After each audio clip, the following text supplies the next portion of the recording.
Hey guys, Sprice here with another episode from the Kinetic 4. So the Incredible Science Machine was an amazing experience for all the builders, and we also learned a lot from being there. So in this episode we're going to explore what the builders learned at ISM. So first I'll talk about what I learned at ISM, and then we'll hear from some of the other builders about what they learned. So I learned a lot about machine building, domino building, and planning chain reactions on a large scale. So when it comes to machine building, I learned a lot about how the other builders think and how they go about their design process.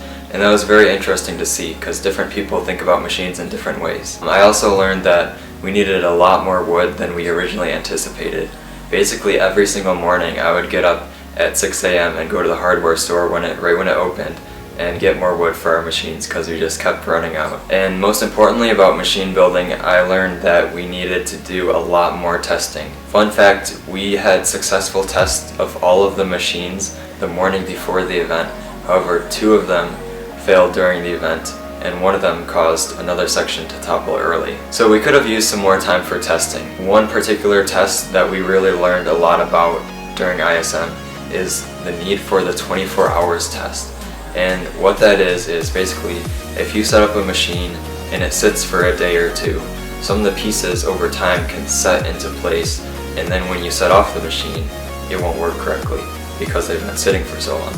So what we would do is we would test the machine and then set it up and let it sit for 24 hours, and then we'd have the builders test it over again and see if anything is affected by waiting for a long period of time.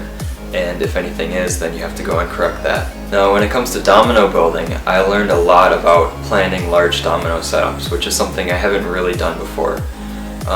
Me and Marcel from Austrian Domino Art planned the sponsor section together, so I learned about positioning different fields and creating lines to go from one project to the next. From watching some of the other builders, I learned how to effectively make backup lines. I also learned about hand setting. For example, I watched Marcel hand set the chemistry sign at the top of his section, and he actually taped the letters chemistry out before he started building. And I thought that was really cool. Something I wouldn't have thought of is to just tape out the letters, and then you can use that to guide you as you're setting up the dominoes. And finally, when it comes to planning large setups, I learned a lot about how to plan huge reactions for a live audience. So the setup was 5,000 square feet. A lot of different builders have helped plan different sections, and I basically guided each of them along the way as they were planning the sections and tried to think of how we transition from one to the next, where the machines and dominoes would be placed in the reaction. And so I learned a lot about the placement of machines and dominoes, where they should go, and how different projects can be arranged to capture the audience's attention. That's also something that we learned from watching the video, seeing which projects the audience liked the best. And I think planning something ahead of time, the more you plan, the more successful the setup's going to be. So I think we could take this knowledge, and if we are lucky enough to be able to do this again, then we could definitely use this to our advantage, and we could have a really nice setup that's really successful too. Alright, so that was what I learned at the Incredible Science Machine. Now let's hear from some of the other builders. So, did you learn any new tricks or techniques from participating in the Incredible Science Machine? Well, I'm just learning more about dominoes in general because this is my first time building dominoes on a professional scale. There's like a different style when you're building everything professionally because you have to build everything bigger. Yeah, of course, everything, just inspiration everywhere. I mean, it's been a while since I've made a large setup like this, so I'm learning tricks and getting faster building as I go. I learned that hot glue is amazing except for when it weaves strings.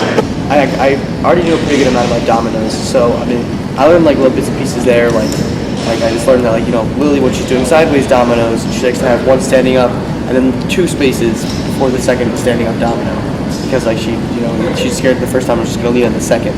And, smaller tricks like that I kind of maybe I used to know but kind of forgot without doing for a while, and I've kind of caught up on all that, all the new stuff. I did definitely learn how to avoid the cracks while setting up the dominoes. Did you learn any new tips or tricks at the event? Yes, I did. I especially learned a lot of new Rube Goldberg machine tricks. For example, if you have a ball on the track, you can put a string underneath it to hold it in place. and then a domino can fall off a table, which releases the string and the ball. I never knew you could do that with string. I thought the ball would just like roll over the string or something, but that's a really useful trick. I can't say I really learned any new tricks, but I've been inspired by seeing a lot of different stuff that I normally don't do. I've learned to plan my stuff because honestly, I don't think we could have done any of this just freehanding. Everything has we've really overplanned this, and I think it's to our benefit. I think that hair dryer trick, I got this idea a while ago, but this gave me some more inspiration for it, the hair dryer tube trick. I have learned some new ones. I know we came up with a type of format to make a triangular 3D structure, which I think is new for everyone, at least the way they did it. The way they did it. I mean, you can make triangles other ways that are tall, but the way they did it is kind of unique. Like, most of the stuff I've learned from being here is mostly just like, obviously I haven't like actually done it, but I mean I've seen a lot of how like, people piece together the contraptions. If there's one thing I can take away from this, plan all your stuff. Alright, so there you have it. Thanks for watching.